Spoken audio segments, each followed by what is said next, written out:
A Cordolia. Co fai bizarre d'un tâche tourne a veire. Co fai combien de temps, Felipe? 27 ans. Aviam 25 ans. E nous sommes jamais tourne a veire. George 5 ei. Che prenei, Matildo? Como som aqui per l'aperitivo, va o prenei un porto. Blanc, come o tricot? Blanc. Maime, che sei devenuto, pendendo che utem? Me sei maridado. Ai agu mondrole. Me sei demaridado. E tu? Un Paolo me mistorio. Hai vécu come caucum, 20 ans. E maguiato a 25 ans, come tondrole. Nous som leisciai a cocaonada. Che l'ho vito.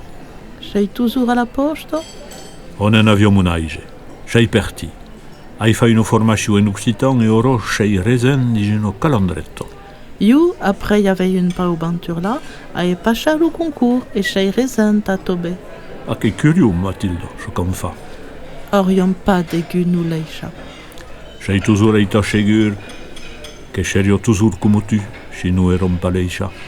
Crege que chapello un pleonasme. Veneden parla como maclascio.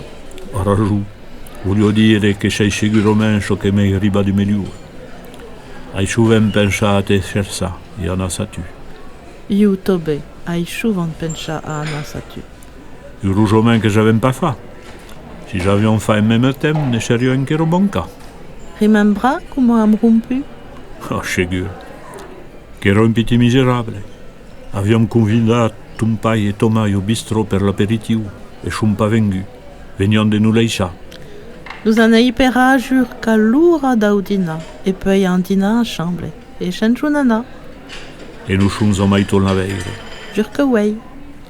Savei che Tumpai e Momai erano eita ensemble? Nou, Mon pai m'a dit trois sauja sur son lit de mort. Sa plossa de Sampagnau e lo fa che Tomai ero eitato son grand amour. qu'ai pas de creire, E savei come se son leiscia? como zu poudri o chabei. Aviam convidat lor parents all'aperitivo di un bistrot, ma son mai vengu. Veniam de Chepulia. Quino historio bien curioso. Oh, che è un'istoria curiosa. Ma che fan notre drôle? Derion a itre qui d'un peu un moment.